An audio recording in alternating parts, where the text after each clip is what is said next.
Tujuan pertama kita baca Quran kerana nak dapat ilmu. Mari kita baca. Kita cari ilmu yang kita nak korek dalam Al-Quran kita ni kan. Apa ilmu yang kita nak ambil. Jadi dalam di bawah tujuan yang pertama mendapat ilmu ni ada beberapa tajuk yang akan dibincangkan, iaitu yang pertama, betapa pentingnya tujuan ini. Betapa pentingnya tujuan ini. Tujuan nak capai ilmu ni. Kerana maksud yang besar daripada diturunkan Al-Quran itu dan arahan Allah Azza wa Jalla supaya kita baca Quran, bahkan pahala baca Quran itu duduk di mana? Duduk di pahala besar baca Quran itu duduk mana? Duduk di ilmu. Pahala baca Quran itu satu. Firman Allah Ta'ala dalam surah Sad yang baru je kita khatam surah itu, 14 siri, semalam kita khatam. Firman Allah Ta'ala, kitabun anzalnahu ilaika mubarakun liyadabbaru ayatihi waliyatadhakkara ulul albab. Cuba tengok balik dalam surah Sad ayat 29. Kitab yang Allah Ta'ala turunkan kepada engkau ini, mubarakun, diberkati. Tujuannya apa? Liyadabbaru ayatihi, supaya kamu tadabbur, supaya kamu faham, supaya kamu perhatikan ayat-ayatnya, waliyatadhakkara ulul albab, dan orang yang mempunyai pemikiran mata hati yang baik, mereka dapat mengambil pengajaran dan iktibar. Baik, banyak lagi lah ayat-ayat lain yang berkaitan. Contohnya surah An-Nisa ayat 82. Surah Al-Mu'minun ayat 68. Dan satu lagi ayat yang biasa kita baca, afala yatadabbaruna al-Quran, apakah mereka tidak tadabbur Quran, am ala qulubin aqfaluha, ataupun data hati mereka ada tutupan, ada penutup yang menyebabkan kita tak boleh nak masuk dalam Quran tu, ada tutupan. Ini kita takut hari ni. Takut. Apa yang kita takut? Takut hati kita tertutup. Allahul musta'an. Kata Ibnu Mas'ud, Abdullah bin Mas'ud, qala Ibnu Mas'ud radhiyallahu anhu, idza aradtumul ilma, kalau kamu nak ilmu, siapa dia nak ilmu? Kita ni memang kita mencari ilmu. Sebab itulah kita baca Al-Quran kan. Sebab itulah kita baca Al-Quran.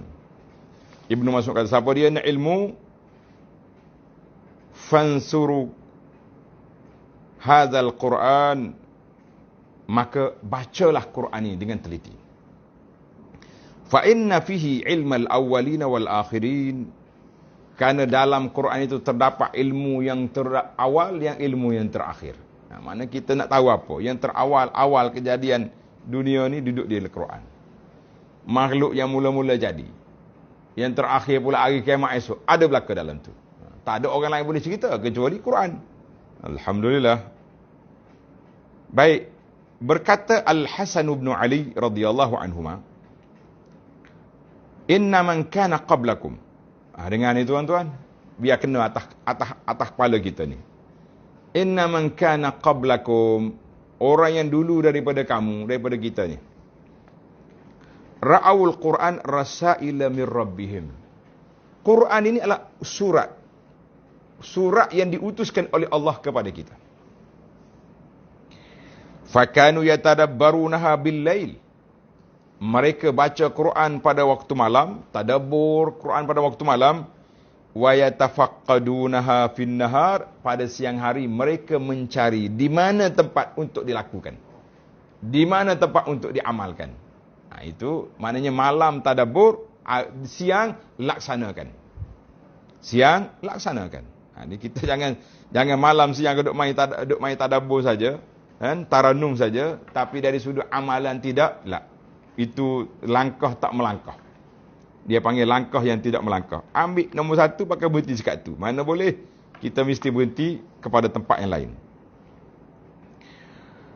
Kata Syekh Masruq Ibnul Ajda' rahimahullah, Masruq Ibnul Ajda' di antara salah seorang ulama tabi'in di Kufah yang telah banyak belajar dengan sahabat Nabi radhiyallahu anhum. Dia kata apa? Ma nas'alu ashab Muhammadin sallallahu alaihi wasallam an syai'. Kami tak tanya sahabat-sahabat Nabi tentang sesuatu illa wa ilmuhu fil Quran, kecuali mereka akan cakap tentang Quran. Walakin qasara ilmuna anhu, kita tak banyak bercakap tentang Quran, kita banyak cakap dengan tu dengan ni. Jangan. Sebab itulah pentingnya para jemaah sekalian, kita balik kepada paksi kita, tapak kita pengajian Al-Quran, dan sudah pastilah huraian para ulama itu yang kita akan ambil.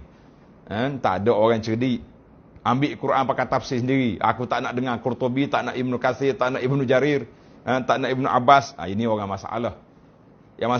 Yang masalahnya duk tafsir Quran secara batiniah, secara pelik-pelik ni, sebab tafsir dengan otak lah tu. Kita yang tafsir mengikut kepahaman para ulama ini, insya-Allah tidaklah menimbulkan masalah. Jadi masalahnya duk tafsir sendiri tu. Quran, fassara al-Qur'ana bi ra'yihi, dia tafsir Quran dengan otak dia. Itu tak boleh. Kata ini satu lagi kata-kata hikmat. Kata-kata tadabbur. Wa qala Abdullah bin Umar radhiyallahu anhuma, laqad 'ishna dahran tawilan. Kami sudah hidup masa lama. Wa inna ahadana yu'tal iman qabla al-Quran.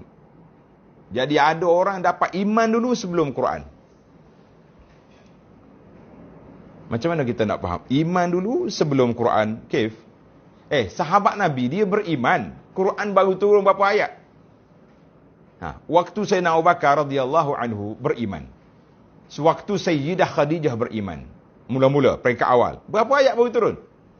Baru turun Iqra, contohnya. Maknanya, mereka dapat iman sebelum dapat Quran. Fatanzilus suratu, maka turunlah surah demi surah, ayat demi ayat ke atas Nabi, kepada Nabi SAW. Maka kami pun belajarlah. Di masa di Mekah tu belajar tentang Tauhid, belajar tentang perjuangan, belajar tentang Nabi-Nabi dulu, belajar tentang kebangkitan semula. Kemudian mari pula ayat tentang halalnya, haramnya, ayat suruhannya, ayat larangannya, apa yang sepatut kita tawakuf dekat dia, sepatutnya kita berhenti. Bila sampai kepada ayat ni kita kena tadabbur, kita kena hayati, ataupun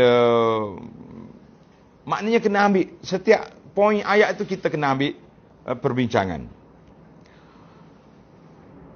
Tapi sekarang wara'aitu wal summa laqad ra'aitu rijalan yu'tahadum Quran qabla al-iman.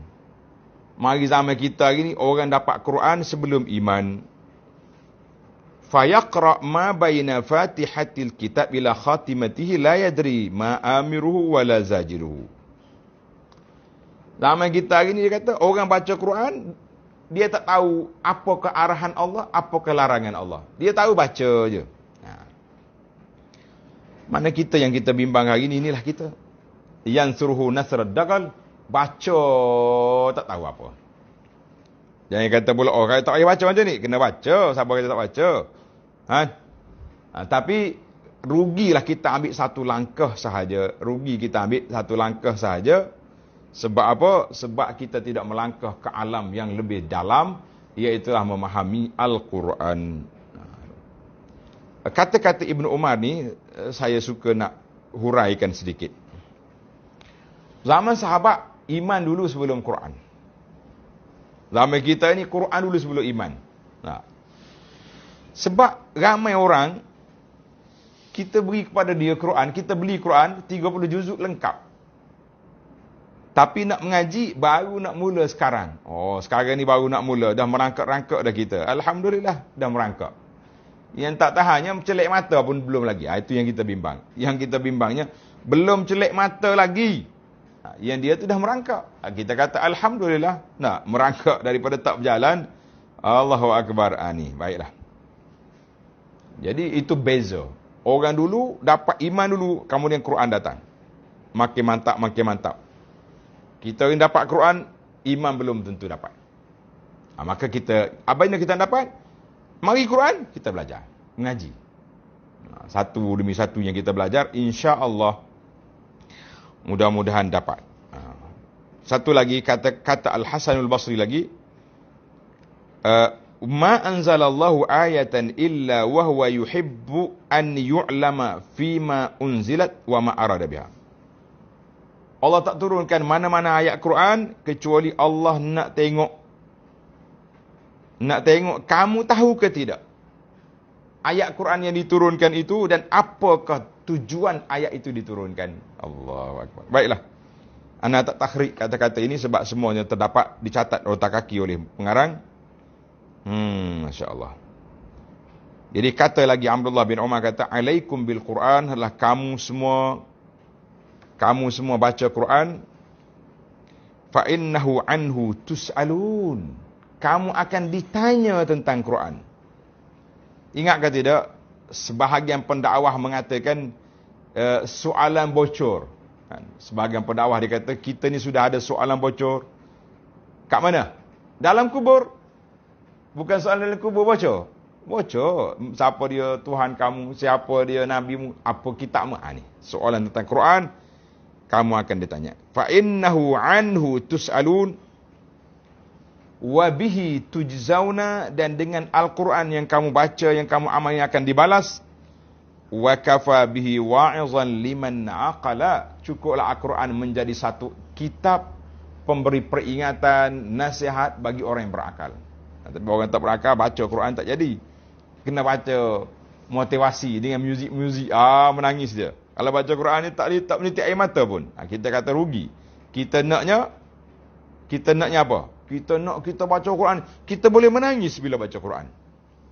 Kita sebab, kita sedih bila baca Quran. Begitu. Sebab bila mari ayat azab, kita takut. Bila mari ayat nikmat, ayat syurga, kita bimbang, kita cuai. Tak melaksanakan tugas dengan betul.